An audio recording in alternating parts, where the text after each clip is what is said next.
Call is now being recorded. Very good, Kanu. Happy to see that, and I just hope that excitement and enthusiasm रहे काफी लंबे time के लिए. That's the important part. Initially, enthusiasm हर चीज के लिए होता है, right? It goes for everything. I hope it stays for a very long period of time. It's quite interesting actually. Like I'll tell you one thing. Latin में से कई सारे words निकलते हैं. लैटिन में से कई सारे वर्ड्स निकलते हैं. यू हैव दिस टर्म, सुना होगा सबने, एक पैशन करके टर्म होता है, राइट? नहीं, लोग कहते हैं कि मैं अपना पैशन फॉलो करना चाहता हूँ, या लोग अपना पैशन फॉलो करना चाहिए. Those kind of people you get to see, right? But if you just see the etymology of a term passion, it comes from a Latin, and the term passi actually means to suffer. It actually means suffering. The passi term means. It's quite interesting कि term का actually में मतलब क्या होता है. It's quite interesting. Something we'll see that later. All right, let me start the screen share and let me. Yeah.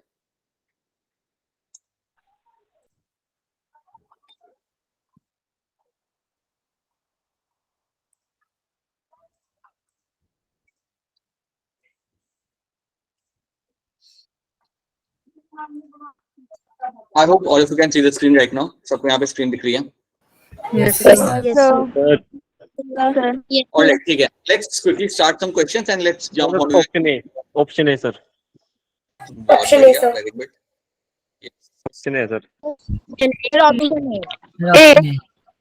option That will be right. Sir, B. Option A is the right answer.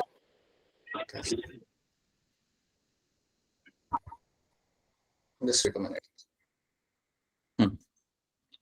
Option A, आपके यहाँ पे which is a correct statement. So museum has a collection of photographs of plants and animals. So that is not a correct statement. ये आपकी wrong है. That's a wrong statement. So that's option आपके यहाँ पे होगा right answer. याद रखिएगा कि आपके म्यूजियम के अंदर आपको like you get stuffed animals आपको मिल जाएंगे वहाँ पे, आपको skeletal system आपको मिल जाएगा वहाँ पे. You will find the insect in the insect box. आपको like photographs नहीं मिलते वहाँ पे, ठीक है? अब आप मुझे बताइए, जब हम बात करते हैं यहाँ पे एनिमल्स की, राइट, या हम बात करते हैं प्रिजर्व एनिमल्स की, या हम बात करते हैं like any of the animals, तो आपका प्रिजर्वेशन यहाँ पे जो होता है वो आपका दो तरीके से आपका होता है. What are those two ways of preservation? एक होता है आपका वेट प्रिजर्वेशन, अगर आपको याद हो तो, एक आपका होगा यहाँ पे ड्राई प्रिजर्वेशन. इसको कुछ याद आ रहा है? Wet and dry preservation. Yes, sir. Yes, sir. Yes, sir. Yes, sir. Yes, sir. Wet preservation में आप क्या करते हो? Insects करते हैं, small insects. नहीं, वेट प्रिजर्वेशन के अंदर आप एनिमल को जार के अंदर रखोगे. Please understand this thing. Wet preservation के अंदर आपके जो एनिमल है उसको आप जार के अंदर एक फ्लूइड के अंदर आप रखते हो. अगर आपको याद हो तो हमने वो फ्लूइड देखा था. You get a fluid like your formalin. Ethyl alcohol and water. Right, ethyl alcohol and water. Very good. इन तीनों के कॉम्बिनेशन के अंदर you get to keep those animals in this particular like formalin वाले liquid के अंदर. In this fluid you keep to keep those animals. So अगर आपको कोई एनिमल मिलता है like उसको हम प्रिजर्व कर सकते हैं इन सॉल्यूशन के अंदर, in a jar. So that is a wet preservation. Dry के अंदर क्या होता है? Stuffing, sir. Stuffing, right. Dry के अंदर आपने यहाँ पे करनी है आपकी स्टफिंग. सो आपका जो भी एनिमल यहाँ पे, डेड एनिमल आपको यहाँ पे मिलेगा, उसको आप लाइक उसमें से आप टिश्यूज को बाहर निकालेंगे एंड देन उसे आप रिप्लेस करेंगे विद द कॉटन और some other kind of material. So that is the stuffing you do over there. Yes, so that is what you have to remember this. Now the third name in the trinomial nomenclature is going to be what? Subspecies. Species. All is going to be subspecies. Species नहीं होगा, subspecies होगा. ठीक है? इसके example मैंने आपको दिए थे, अगर आपको याद हो तो. एग्जांपल मैंने क्या दिया था आपको इसके अंदर? Tiger का. हाँ, टाइगर का मैंने एग्जांपल लिया था. टाइगर के कौन से तीन नाम मैंने आपको बताया थे, कुछ याद है? Yes, sir. Yes, sir. Panthera tigris. नहीं. Tigris. राइट. सो हमने टाइगर की बात की थी यहाँ पे, तो हमने यहाँ पे नाम लिखते हैं यहाँ पे. That is going to be your Panthera tigris and tigris again. अब याद रखना ये तो आपका है यहाँ पे genus, Panthera is going to be genus over here, tigris is going to be a species over here, और उसके बाद जो टिग्रिस यहाँ पर है that is my subspecies, और ये जो आपका यहाँ पे टाइगर है that is going to be example of my Bengal tiger. ये जो आपका टाइगर का ये नाम मैंने यहाँ पे लिखा हुआ है Panthera tigris tigris tigris tigris is going to be example of your Bengal tiger. अगर आपको याद हो तो बंगाल टाइगर के अलावा मैंने आपको और दो नाम बताए थे, एक था आपका साइबेरियन टाइगर और एक था आपका सुमात्रन टाइगर। तो Yes, sir. दोनों के अंदर Yes, sir. तीनों के अंदर आपको Yes, जीनस sir. और स्पीशीज तो सेम रहेगा, लेकिन सब स्पीशीज का नाम यहाँ पे चेंज होता रहता है। सब स्पीशीज का नाम आपका यहाँ पे हमेशा चेंज होगा, so that is something you have to know. So Panthera tigris tigris is something you have to remember, right? As one of the example of my subspecies, क्योंकि यहाँ पे tigris जो है एंड में वो आपका सबस्पीशीज का यहाँ पे नाम है, ये आपका चेंज होगा हर एक टाइगर के स्पीशीज के साथ। So that is going to be trinomial nomenclature. Now, आपके पास यहाँ पे 4 कैरेक्टर्स हैं आपके सामने, इनमें से कौन से 2 कैरेक्टर है जो लाइक डिफाइनिंग प्रॉपर्टी है लिविंग बींग्स के? Metabolism और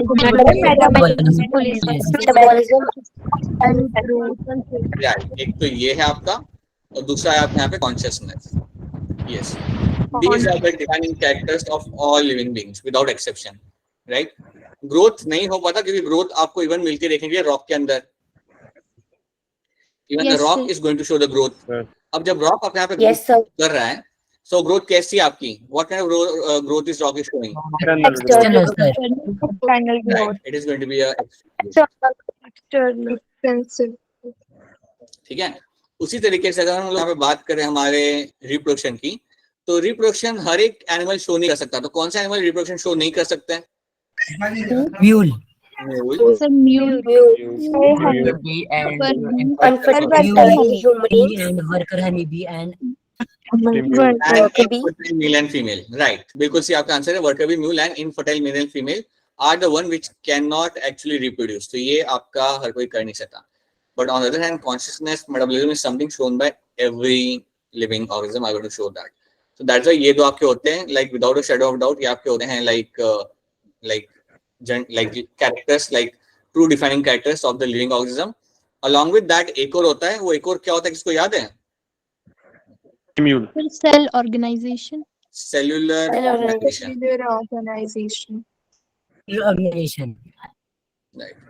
Cellular organization is something you will get to see as a one more trait in this. So ये clear होना चाहिए। अगर इसके ऊपर बेस क्वेश्चन आता है कल तो संभाल लेना उसे सही से, like answer that kind of question.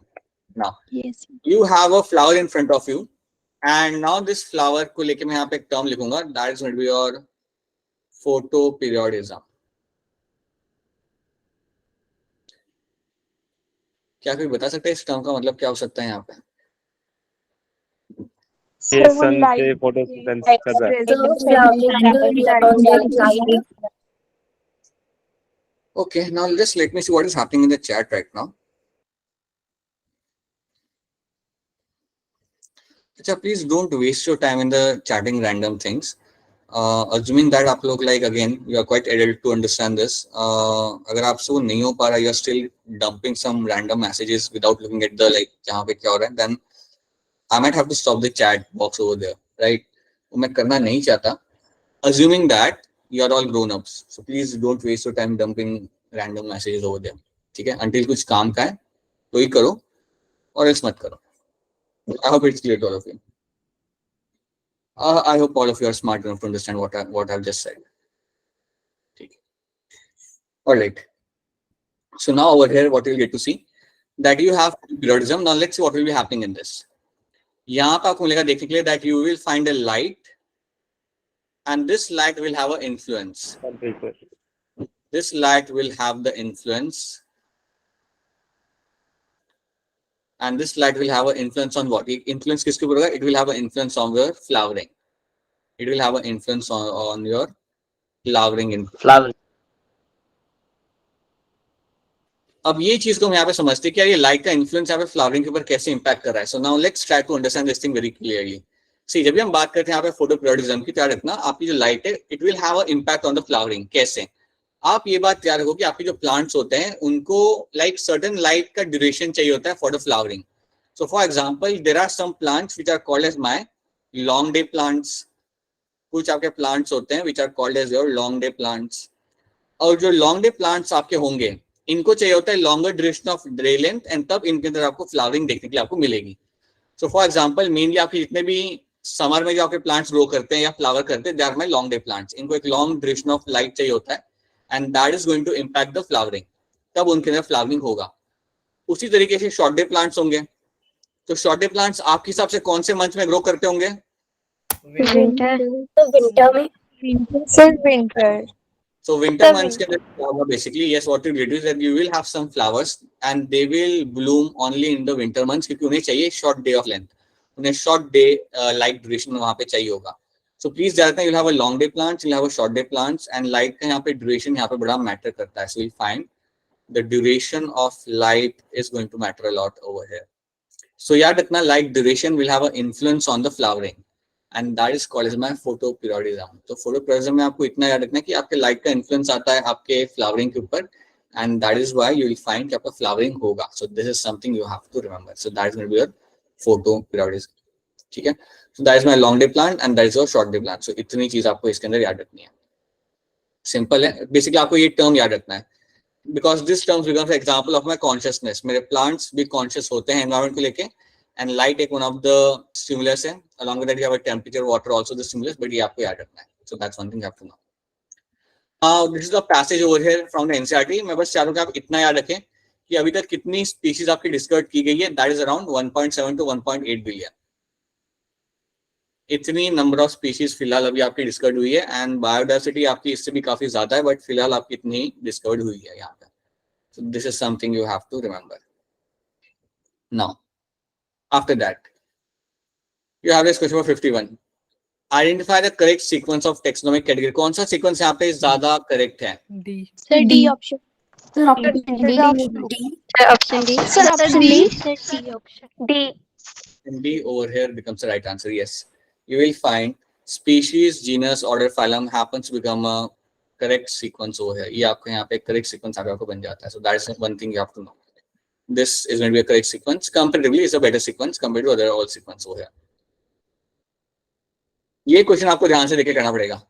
Find out the incorrect statement from the following. आपको इन स्टेटमेंट में से कौन सी इनकरेक्ट है वो आपको यहाँ पे बतानी है. So now you have to like pay attention over here. चारों स्टेटमेंट को आप आराम से देखिए and then try to answer this. Sir A.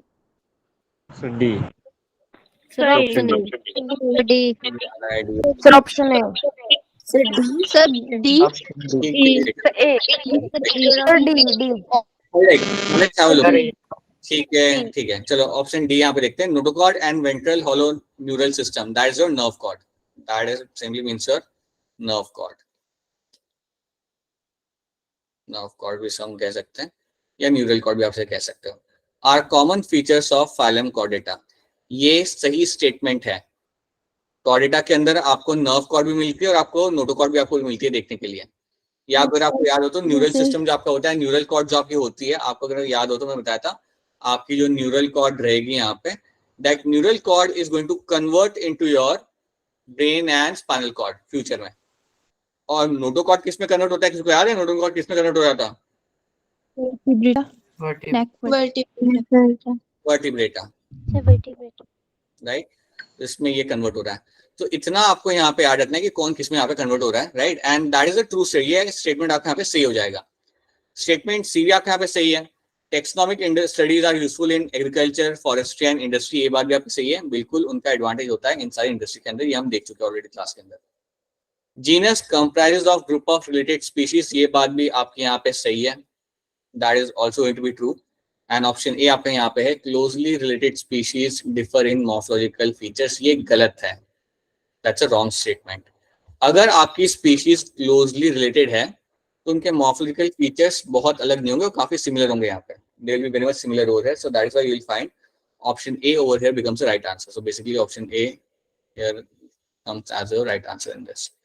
So that is something you have to know. Question number 76. Housefly belongs to which order? Sir D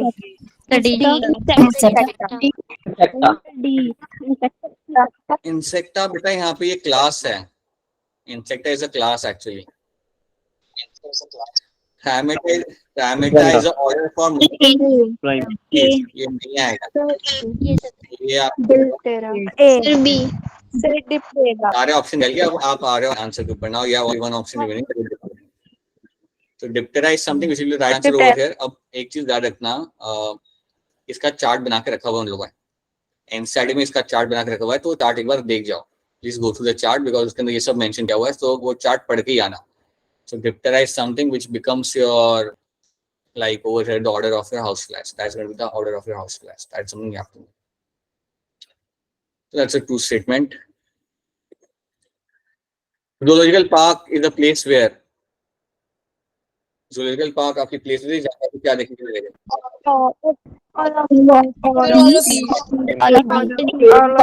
Option D. All of these. City. City. Yes. ये सारे trades आपको zoological parks में देखने के लिए मिलते हैं, ठीक है। This is something we'll get to see over here. You'll get to find everything in the zoological parks. अब एक और चीज यहाँ पे याद रखना, जब भी आप बात करते हो zoological parks की, क्या आप मुझे बता सकते हो ये किस चीज का एग्जांपल है? It is example of my ex situ या in situ conservation?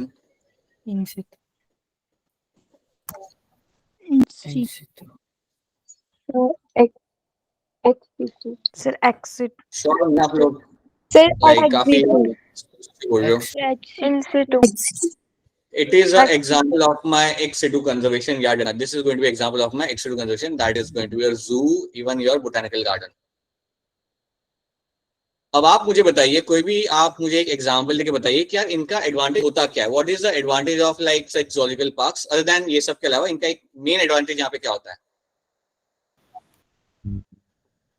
Preservation of Provide a brief condition in the wild. So study हाँ, behavior. सही कह रहे हो आप। या टेल मी वल्चर का like see understand conservation educational purpose of conservation wildlife. See understand this thing. जब मैं कह रहा हूँ यहाँ पे एक्स सिटू कंजर्वेशन, सो इसका मतलब आप यहाँ पे समझिए, इसका मतलब यहाँ पे ये होता है कि अगर आपकी कोई पॉपुलेशन डिक्लाइन कर रही है, अगर आपकी पॉपुलेशन डिक्लाइन कर रही है नेचर में, तो आप क्या करोगे, उसको आप लेके आओगे जू के अंदर और उसका नंबर आप फिर वहां पे बढ़ाओगे। Please have a understanding of this term. जब हम बात करते हैं एक्स सिटू कंजर्वेशन की, तो इसमें बेसिकली क्या हो रहा है कि आपकी एक पॉपुलेशन है जो आपकी वहां पे डिक्लाइन कर गई, मतलब उसका नंबर कम हो गया। जैसे वल्चर का अभी वरुण ने एग्जांपल लिया, वल्चर का पॉपुलेशन आपका हो गया कम, तो आप उसे लेके आ रहे हो जू के अंदर, उनका नंबर आप वहां पे बढ़ा रहे हो, उनका नंबर आप वहां पे बढ़ाओगे और एक बार उनका अच्छा नंबर हो गया, then you can release them back into the wild, then उनको आप वापस वाइल्ड के अंदर आप रिलीज कर सकते हो। So that is something you will find happening in my ex situ conservation. सो याद रखना ये कंजर्वेशन एक्टिविटी के लिए बहुत इंपॉर्टेंट होते हैं आपके जू में।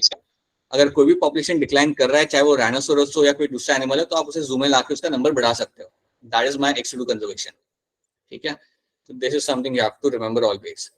Now let's go ahead in this. These are the definitions. Please याद रखना सारी definitions आप एक बार देख के आओ, identification की, nomenclature की, classification की, all those definitions you have to go through them. Can you tell me आपके सामने अगर biosystematic term आता है, अगर आपके सामने biosystematic term आएगा, then इसके अंदर आप कौन से word को आप ढूंढोगे जिसकी वजह से आपको help मिल सकती है? Evolutionary history, sir. दोनों टर्म आपने सही बताया। एक तो आपने यहाँ पर होगा evolutionary relationship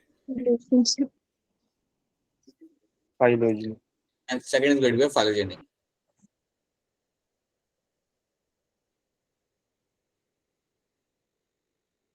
These are the two terms you can look for, जिससे आपको ये डेफिनेशन ढूंढने में आसानी मिल सकती है। That is something you have to know. अच्छा, ये जो पर्सन इनका नाम क्या है? Careless living. हाँ जी, कार्लस लिनियस इनका यहाँ पे नाम है, ठीक है। अब मुझे ये बताइए कि इन्होंने कौन से टाइप का नोमेनक्लेचर हमें दिया था?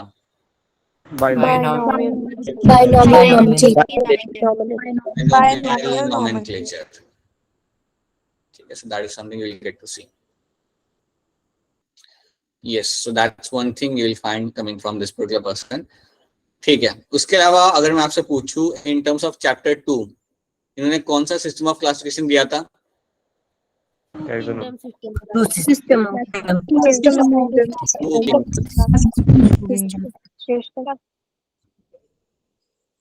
राइट, हर एक चैप्टर में इनका कंट्रीब्यूशन क्या था वो आपको याद रखना पड़ेगा हमेशा। So this is something carelessness this. अब हम यहाँ पे binomial nomenclature में basically होता क्या हम यहाँ पे जानते हैं already. You will have the genus and a species, something you already know. हमें बस उसके rules याद करना है. अब generally आपके कुछ rules होते हैं when it comes to your binomial nomenclature. एक होता है कि आपको आपका scientific name लिखना पड़ेगा Latin के अंदर. You have to write the scientific name always in your Latin. That's one thing. और क्या यहाँ पे rule होगा? Always it in italics. Underline. When handwritten, then they highlight separately. Right. आप अंडरलाइन करेंगे आपके एक जीनस और स्पीशीज को आप यहाँ पे अंडरलाइन करेंगे सेपरेटली. अगर मैं कंप्यूटर पे टाइप कर रहा हूँ तो मुझे क्या चीज का ध्यान रखना पड़ेगा? Italics. Italics. ठीक है. Right. So first word is capital. First word is first word genus and आपका second word is species. हाँ. Name of genus first and very good. अगर मैं पेंथेरा यहाँ पे लिखा हूँ तो पेंथेरा का पी यहाँ पे आपका होगा कैपिटल और जीनस यहाँ पे जो स्पीशीज यहाँ पे होगा वो आपका यहाँ पे होगा small. If I am writing pardus over here then pardus all pardus का हमेशा जो कैपिटल होगा फर्स्ट लेटर होगा that is going to be small over there small case and that always haves to be like upper case और has to be capital. तो ये आपका basic rules है जो आप जानते हो. अगर इसके ऊपर बेस्ड क्वेश्चन आ जाता है कल एग्जाम के अंदर देन उसको डील कर लेना अपने हिसाब से and make sure कि you come up with the right answer. So please don't make a mistake over there. By the way, Panthera pardus किसका साइंटिफिक नाम है? Leopard. Leopard. Right. Right. Leopard is the right answer. Yes. ठीक है.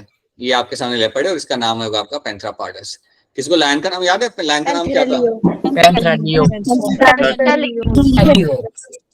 Panthera leo. Okay. Anyone remember something like Anshia?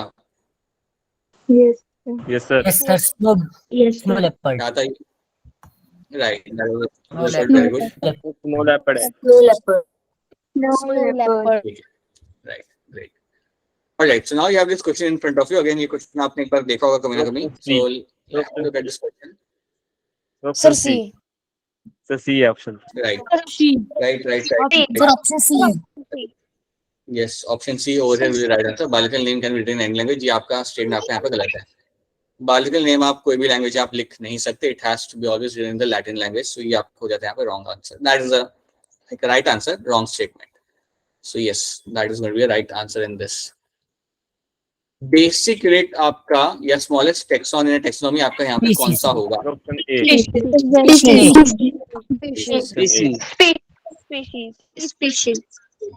Species. Okay. अब ये वाले question हमें करने की प्रैक्टिस यहाँ पे करनी है. तो इसको हम थोड़ा आराम से देखेंगे और ध्यान से पहले क्वेश्चन को हम यहाँ पे समझेंगे कि इन्हें करना कैसे है. How you have to solve this assertion and reason वाले क्वेश्चन. तो इनको आप थोड़ा ध्यान से देखना और समझना है तो बोल देना. मुझे आंसर नहीं चाहिए, पहले सुन लो कैसे करना है इसे. Right. For all of you. ठीक है. I know some of you can do this which is very good thing but for all of us now you have a assertion over here which means human beings has self consciousness. अब ये statement आपके सामने देख रखी है. अब आपको दिख रहा है कि जो स्टेटमेंट आपकी है assertion यहाँ पे ये आपकी है right, that is a true statement. तो इतना आप कह सकते हैं ये जो स्टेटमेंट आपके सामने that is a true statement. फिर उसका रीजन देके रखा हुआ है. अब देखो रीजन यहाँ पे होता क्या है. रीजन मतलब आपका ये स्टेटमेंट आपका क्या एक्सप्लेन कर रहा है आपके assertion को. आपको ये देखना है आपको जो स्टेटमेंट 1 है क्या उसे रीजन यहाँ पे एक्सप्लेन कर रहा है. तो रीजन यहाँ पे क्या है. Human is a organism who is aware of himself. So human is a organism who is going to be aware of himself. तो ये है आपका यहाँ पे रीजन. तो अगर हम इसे ध्यान से देखें तो आपका रीजन जो यहाँ पे है वो काफी अच्छे तरीके से आपके स्टेटमेंट ए को एक्सप्लेन कर रहा है. रीजन जो आपका है यहाँ पे ये आपके एसर्शन को काफी सही तरीके से यहाँ पे एक्सप्लेन कर रहा है. तो मैं कह सकता हूँ पहली चीज तो ये तो सही स्टेटमेंट है. First of all I will say that is a true statement. Human is organism which is aware of himself. That's a true statement. और रीजन मेरा यहाँ पे एसर्शन को काफी अच्छे से एक्सप्लेन कर रहा है. अगर ऐसी कंडीशन आपको दिख रही है then you have to look for the options. Option मेरे यहाँ पे क्या है. If both assertion and reason are true then and the reason is a correct explanation of assertion. तो ये है मेरा option number A. Option B मेरा यहाँ पे क्या है. If both assertion and reason are true, but the reason is not the correct explanation of assertion. ये है मेरा option number B. Option C मेरा यहाँ पे क्या है. If assertion is true and reason is false. ये सारे ऑप्शन आपके सेम ही रहते हैं हमेशा क्वेश्चन के लिए. And option D is my if both assertion and reason is false. अब अगर आप क्वेश्चन को देखते हो यहाँ पे, तो स्टेटमेंट 1 भी मेरा यहाँ पे सही है, स्टेटमेंट 2 भी मेरा यहाँ पे सही है, और स्टेटमेंट 2 जो मेरा रीजन है यहाँ पे वो assertion को सही से एक्सप्लेन कर भी रहा है. That is why option A over here becomes the right answer. My both assertion and reason तो मेरे यहाँ पे सही है ही, वो बात तो सही है यहाँ पे. The reason is a correct explanation of assertion is also something you have to take into account. So that is why option A over here becomes a right answer. So that is something you have to know. So this is going to be a right answer over here. So option A becomes over there as a right answer. हाँ जी वरुण बताइए क्या question है आपका? Sir अगर ना ये explanation sir अगर ये नोट करेक्ट करेगा तो सर इसका ऑप्शन सी भी आ सकता है. हाँ ऐसा भी होगा कि ये रीजन जो है वो कोई गलत थी, मतलब स्टेटमेंट ही पूरी गलत है. देन इन दैट केस आप फिर बोलोगे कि यार एसेशन तो मेरे यहाँ पे सही है बट मेरा रीजन यहाँ पे गलत है. तो दैट विल आल्सो हैपन. तो पहले तुम्हें क्या देखना कि क्या मेरी दोनों स्टेटमेंट सही या गलत है. पहला तुम्हारा ऑब्जेक्टिव ये होता है ये देखना कि क्या मेरा एसेशन का स्टेटमेंट सही है, क्या मेरा रीजन का स्टेटमेंट सही है. अगर दोनों स्टेटमेंट सही है देन तुम देखते हो कि क्या मेरा रीजन यहाँ पे सही से एक्सप्लेन कर रहा है एसेशन को या नहीं कर रहा. So that is something now you have to look. अगर तुम्हारे दोनों स्टेटमेंट यहाँ पे सही है then the next thing you have to see कि मेरा रीजन यहाँ पे क्या एक्सप्लेन कर रहा है एसेशन को या नहीं कर रहा. अगर कर रहा है तो ऑप्शन ए, अगर नहीं कर रहा तो ऑप्शन बी. और अगर तुम्हें दिख रहा है कि रीजन तो मेरा बिल्कुल ही गलत है then you can go for option C, मतलब एसेशन मेरा सही है बट मेरा रीजन यहाँ पे मेरा होगा गलत. So then you can go for option C. अगर दोनों ही स्टेटमेंट मेरे यहाँ पे गलत है then you can go for option D. Right. तो क्या 1, 1, 2 को हमने कैसे सॉल्व किया आपको यहाँ पे समझ आ रहा है? Is this clear to all of you? Yes, sir. Yes, sir. अगर नहीं आया तो कोई बात नहीं, और एक और क्वेश्चन देखेंगे तो उसमें आपको थोड़ा आइडिया लगेगा. अब आपको यहाँ पे करना क्या है देखो, इसे ध्यान से देखो. एसेशन को हम पहले यहाँ पे देखते हैं. Linnaeus insisted that a scientific name should be latinized. अब मुझे ये बताओ क्या ये स्टेटमेंट सही या गलत है? सही है सर. सही है. सही है. सही है. लीनियस ने बोला था कि आपके scientific name should be in the Latin. So that is a true statement. ये आपकी स्टेटमेंट आपको यहाँ पे ट्रू. ऑप्शन रीजन देखो आपका यहाँ पे क्या है. This gives beauty to the names. अब ये स्टेटमेंट सही है या गलत है? गलत है. गलत है सर. बिल्कुल ये फॉल्स है. ये स्टेटमेंट आपके यहाँ पे फॉल्स रहेगा. रीजन जो आपने यहाँ Option C. पे कहीं से भी सेम. सी ऑप्शन हाँ जी, ऑप्शन जो यहाँ पे आपका सही बनेगा यहाँ पे that's going to be option C over there. That will be the right answer in this. देखो ये इस बात को समझो कि आपका जो रीजन यहाँ पे वो कहीं से भी सेंस नहीं करता. साइंटिफिक नाम कभी भी ब्यूटी के लिए यूज ही नहीं की जाते. So that statement over here is completely false. Explain तो चलो दूर की बात हो गई, ये स्टेटमेंट ही गलत है आपका. And that is why you will find कि ऑप्शन सी आपका बनेगा यहाँ पे एज अ करेक्ट आंसर. ठीक है. अब ये समझ आ रहा है आपको? Now is this question clear to all of you? Yes sir. Yes, sir. Yes, sir. Right. Now let's see something else of this. After this, you can have question number 115. Assertion देखते हैं यहाँ पे. Growth in plant is said to be open. Option A. पहले अच्छा पहले मुझे बताओ. पहले ये बताओ ये sir statement- option A. Sir option ए. ठीक है. ये बताओ ये स्टेटमेंट सही है गलत है मेरा? सर गलत है. गलत. Growth in plant is said to be open. सही है गलत है? सर गलत. अरे सही है सही है सही है. It's a true statement. सही है सर. True है. मतलब growth in plant is going to remain unlimited. That simply means what? So ये आपका स्टेटमेंट यहाँ पे होगा आपका सही है. इसे आपका होगा statement is going to be true. Statement B आप यहाँ पे देखो. In a plant, growth by cell division occurs throughout the life. Option A, sir. क्या ये सही या गलत है? अरे स्टेटमेंट सही या गलत है ये बताओ मुझे. Yes, sir. सही है. दोनों स्टेटमेंट यहाँ पे सही हो गई. इसका मतलब कंफर्म ही होगा कि मेरा ऑप्शन ए या बी में से कोई आंसर होगा. राइट. अब तुम देखो यहाँ पे अगर आप स्टेटमेंट बी को आप यहाँ पे देखोगे तो सही से एक्सप्लेन कर रहा है मेरे एसेशन को. In plant growth by cell division occur throughout the life. That is going to be a right explanation to my assertion. ये मेरा एक सही explanation यहाँ पे होता है मेरे assertion का. So this is a correct explanation for my assertion, and that is why you will find option A is going to be a right option over here. कि मेरा जो reason यहाँ पे है वो सही से explain कर रहा है मेरे assertion को. Assertion क्या कर रहा है कि plant के अंदर growth जो होती है वो open होती है, लेकिन reason यहाँ पे explain कर रहा है कि उनके अंदर cell division throughout the life होता है, इसलिए उसके अंदर आपको unlimited growth देखने के लिए मिलेगी. And that is why option A becomes the right answer over here. तो क्या ये वाले क्वेश्चन यहाँ पे समझ आ रहा है आपको? Is this clear to all of you? Yes, sir. Right. So this is something you have to remember. Yes, sir. After this, you have this question number 121. Statement को पहले हम एक काम करिए, खुद से करने का ट्राई करिए. दोनों स्टेटमेंट को पहले देखिए और बताइए कि क्या स्टेटमेंट सही है गलत है. Then you have to go forward. Sir D दोनों गलत है. पुनीत कह रहा है, पुनीत कुछ कह रहा है, पुनीत भी डी कह रहा है क्या? Puneet you also saying D. ठीक है. D option A Sir, option D. Sir, option B. Sir, option B. Sir option C alright, ठीक है, चलिए देखते हैं. Scientific names of all organisms are based on agreed principle and criteria provided by ICBN. अब मुझे ये बताओ वरुण कि आपने इसे फॉल्स क्यों बोला? आप क्यों कह रहे हो कि ये फॉल्स है?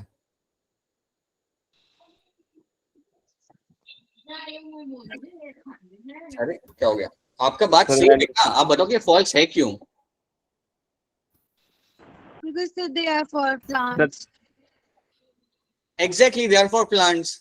यहाँ पे सारे ऑर्गेनिजम्स के लिए थोड़ी हम करेंगे आईसीबीएन को. आईसीबीएन का फुल फॉर्म क्या होता है बेटा? ICBN is for your plants only, right? तो ये जो आपका रहेगा, ये जो आपकी गवर्निंग बॉडी, ये सारे ऑर्गेनिजम्स के लिए साइंटिफिक नाम नहीं देती. सो ये पहला स्टेटमेंट आपके यहाँ पे हो जाएगा false. So first statement over here becomes a false statement, right? Sir, D. अब रीजन जो आपके यहाँ पे है, ICBN is international code for biological nomenclature. ये भी गलत हुआ ना, ये ऐसा कोई फुल फॉर्म होता ही नहीं है. So that is also going to be false over here. Option D So option A बनेगा यहाँ पे as a correct answer. Both assertion and reason are going to be false. अब अगर आप में से काफी सारे बच्चों को ऐसे क्वेश्चन अभी भी करने में दिक्कत आ रही है तो कोई बात नहीं. With the course of time आपका हाथ बैठ जाएगा. Because अगले हफ्ते से हम लोग क्या करेंगे, हम लोग जब आपको असाइनमेंट देंगे उसके अंदर assertion reason के क्वेश्चन हम लोग डाल के देने वाले हैं, right? So from the next week onwards you will getting this question as well. And after a matter of some time you will like हो जाएगा, उसका हाथ बैठ जाए. It's all a matter of doing the practice. आप जितना practice करोगे आपसे बनेंगे क्वेश्चन और आप अल्टीमेटली आपसे वो क्वेश्चन होने लगते हैं. सो अगर आपसे अभी नहीं आ रहा, क्वेश्चन नहीं बन रहा, कोई बात नहीं, ये आपसे होने लगेंगे एक टाइम का question. So I share with you the assignments. Assignment करने के बाद, देखने के बाद अगर आपसे क्वेश्चन ना बने, even still we can have extra class on that and we make sure that you understand those things. ठीक है? So no issue with that.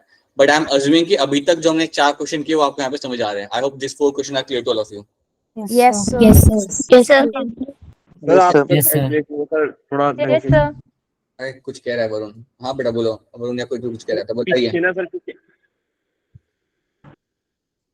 पीछे ना सर आपने ना सर जो पहली बार एसिलेशन था सर उसको ना जरा सर समझाना सर, थोड़ा सा सर उसको में दिक्कत आ रही है सर उसमें. कौन सा, ये वाला? सर जो सर आपने अभी अभी अच्छा लास्ट वाला क्या, ये वाला? This one? ये सर हाँ सर देख प्रिंसिपल एंड सर ये क्या मतलब सर इसका देख ये बता दो सर. ये हाँ मैं समझाता हूँ, रुको. राइट, देखो स्टेटमेंट यहाँ पे क्या है. Scientific names of all organism are based on the agreed principles and criteria provided by ICBN. तो देखो ये प्रिंसिपल और क्राइटेरिया जो यहाँ पे लिखा है, बेसिकली इसको मैं सिंपल लैंग्वेज में कह सकता हूँ एज अ गाइडलाइंस.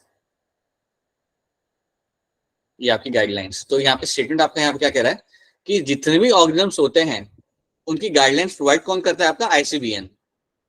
जितने भी साइंटिफिक नाम होते हैं, जितने भी साइंटिफिक नाम आपके सारे ऑर्गेनिजम्स के जो होते हैं उनके गाइडलाइंस प्रोवाइड करता है आपका आईसीबीएन. मतलब the principle and criteria are been provided by the ICBN. So basically ICBN करता है काम, बट वो सारे ऑर्गेनिजम्स के लिए नहीं करता. It does it for only plants. ठीक है, it only does for the plants. So it only gives you the scientific naming for the plants. सिर्फ साइंटिफिक नेम प्लांट्स के लिए देगा और सबके लिए वो नहीं देगा यहाँ पे. लेकिन यहाँ पे क्या लिखा हुआ है? For all the organisms. So that is why assertion over becomes false. Varun पता चला? Yes sir. ठीक है, इसलिए वो यहाँ पे false जाता है. On the other hand, reason over here is going to be true. उस reason को लेकर यहाँ पे कोई दिक्कत नहीं है क्योंकि वो दिख रहा है कि ICBN मतलब वो false है because ICBN is going to be for my international code for botanical nomenclature. यहाँ पे biological लिखा हुआ है, so that's why it's going to be false. So that is why. ठीक है, तो इसलिए स्टेटमेंट को ध्यान से देखिएगा. इसका आंसर शायद आप मुझे ना बताओ, अगर बताओ तो बहुत अच्छी बात है. Indian rhinoceros is seen in the natural inhabitant of which of the following state? चलिए आपको शायद ये मालूम ना हो, तभी मैं लिख देता हूँ. उत्तराखंड. Sir, Uttarakhand. उत्तराखंड ठीक है, सुनो. उत्तर प्रदेश एक नेशनल पार्क है, नेशनल पार्क का नाम होता है यहाँ पे Kaziranga national park, Kaziranga national park. ये नेशनल पार्क आपको मिलेगा आसाम के अंदर। आज याद कर लो, और हो सके तो हमेशा रहेगा तो अच्छी बात है, याद रह भी सकता है, आप लोग सब ग्रोइंग स्टेज पे हो। तो आसाम के अंदर आपको मिलेंगे देखिए आपके इंडियन डायनासोरस। मेरा क्वेश्चन ये है कि अगर कोई नेशनल पार्क है तो वो किस चीज का एग्जाम्पल बनता है, इन सिटू या एक्स सिटू कंजर्वेशन का?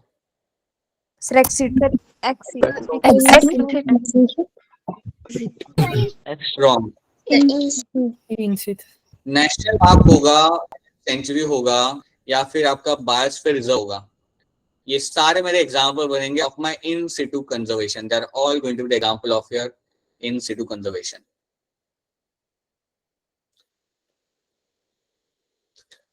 याद रखना, इन सिटू के अंदर आपका जो नेचुरल हैबिटेट है उसमें ही आप एनिमल को या प्लांट को प्रोटेक्ट करते हो।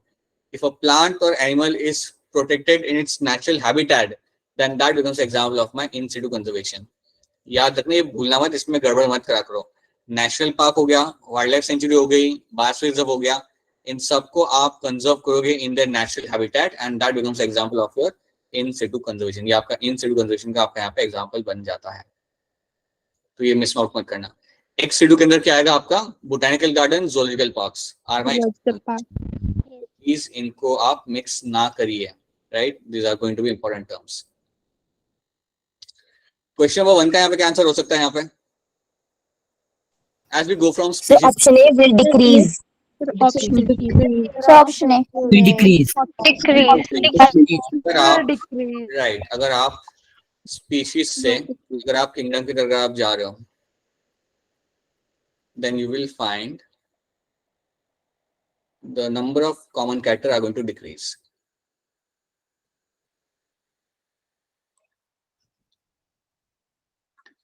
So that is something you have to remember. ये we have done this previously as well, so this is going to decrease. अगर आप ऊपर से नीचे आ रहे होते ना तो आपको इंक्रीज हो रहा होता। अगर आप किंगडम से स्पीशीज की तरफ आ रहे होते then the answer would be will increase. This is something. अच्छा, ये क्या है? ये शीट कौन सी है? Herbarium sheet. ठीक है, this is going to be Herbarium. बिल्कुल सही। That is going to be a herbarium sheet. आपको एक चीज इसके अंदर याद रखनी है कि अच्छा मुझे ये बताओ, क्या इसके अंदर जिसने कलेक्ट किया वो उसका नाम होगा नहीं होगा? कलेक्टर का नाम होगा नहीं होगा इसके अंदर? होगा सर. Yes sir. होगा, नो सर. होगा होगा जो कलेक्ट कर रहा है ना उसका नाम होता है। हाइट होगी या नहीं होगी? No sir. साइंटिफिक होगा या नहीं होगा? Yes sir. होगा. Yes sir. Scientific name is something, I'll get to have that, so that will be present. Area जहां से आपने कलेक्ट किया है उसका भी नाम आपको मिल जाएगा। Yes sir. Yes sir. So all the information you get to have in this, so that is something you have to know in terms of the herbarium sheet. So something you get in the herbarium. ये है आपका botanical garden. किसको ये picture दिख के आ रहा है? ये कौन सा बोटेनिकल गार्डन है?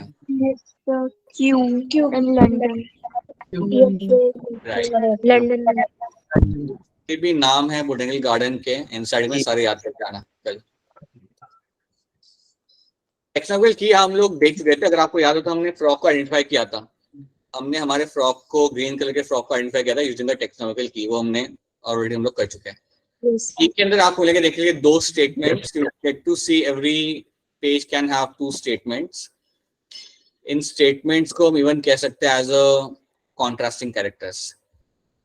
You are also going to call them as a contrasting characters.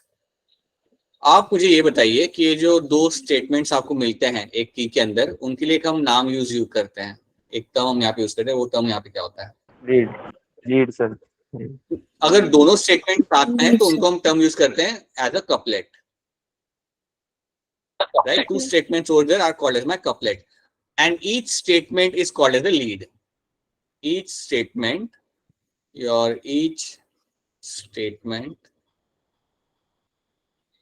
is called as a lead.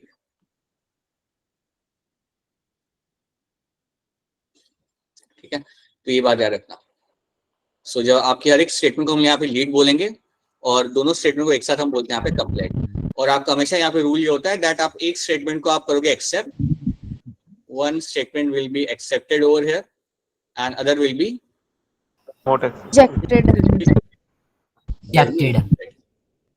और यही कर करके आप यूज करते हो। और याद रखना की को यूज करेंगे हम for identification of the species, species को आइडेंटिफाई करने के लिए आप इस की को आप यूज करोगे। These are the things you already know, तो इसको मुझे एक्सप्लेन नहीं करना।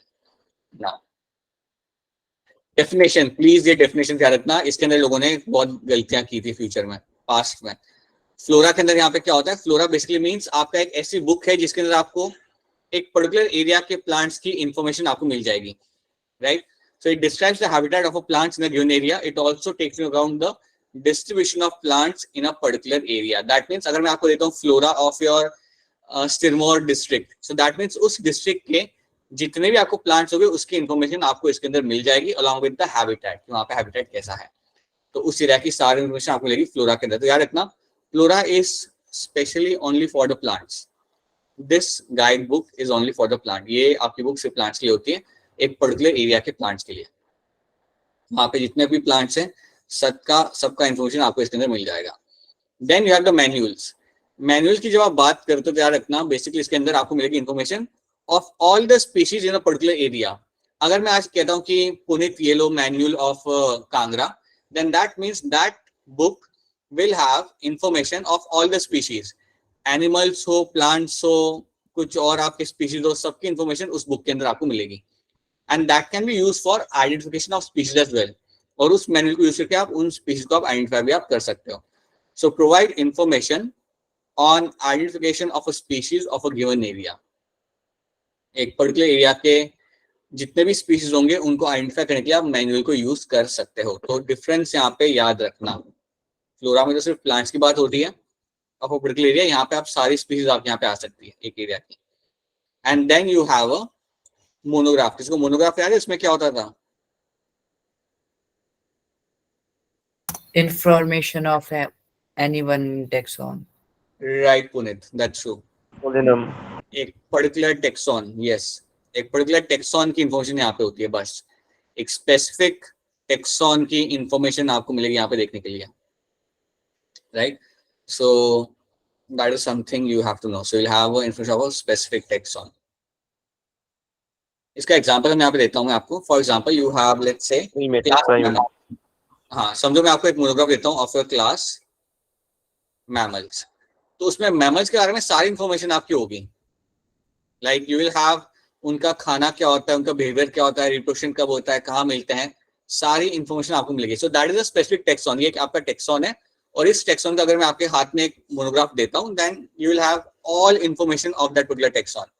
नेक्स्ट एग्जांपल मैं यहाँ पे देता हूँ। सो लेट्स से मैं आकांक्षा के हाथ में, या let's say I give in some of in your hand, in any one of your hand your taxon like your order primata. अगर मैं ऑर्डर प्राइमेटा का अगर मैनुअल आपके हाथ में देता हूँ तो आपके पास क्या इंफॉर्मेशन होगी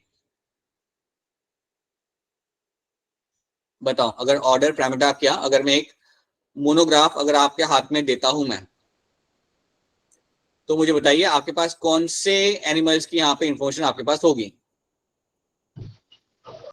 Animal. Human. प्राइमेटा में क्या आता है? प्राइमेटा में क्या कौन से टाइप के एनिमल आती है बताओ मुझे। Human monkey. Exactly, you will have humans, you will have monkeys, Gorilla. You will have gorilla. तो ये सारी इंफॉर्मेशन आपको इसके अंदर मिल जाएगी। तो अगर मैं आपके हाथ में मैं कह रहा हूँ कि यार पुनीत ये लो, ये this is your monograph for your order Primata, that means it will have all the information of all the primates, चाहे वो मंकी हो, ह्यूमंस हो, गोरिल्ला हो, सबकी इंफॉर्मेशन उसके अंदर आपको मिलेगी देखने के लिए। So this is something. और ये 2-4 ऑर्डर तो आपको याद होने चाहिए। प्राइमेटा क्या होता है आपको मालूम होना चाहिए। Let's say I give you the order like your Carnivora, तो इसमें क्या आएगा? अरे ऑर्डर कार्निवोरा में क्या आएगा? Lions, cats, lion, cat, wolf, bear, सारे कार्निवोर्स इसके अंदर आएंगे। So all will come in this. कोई आपसे ये एक्सपेक्ट नहीं कर रहा कि आप सारे साइंटिफिक नाम याद रखें, सारे ऑर्डर याद रखें, लेकिन कुछ ऑर्डर को आपको याद होना चाहिए, right. Considering student of PCB, कुछ ऑर्डर तो आपको मालूम रहना चाहिए, कुछ सारा नहीं। Like order Carnivora, Primata, something you should know. So that is a monograph. So that now when a taxon is described in detail, its habitat, habit, structure, function, reproduction, adaptation, everything, that is in the form of your monograph. This is something should be clear to you. ये किसका, like, give me the answer for question number 86. Option B. Sir,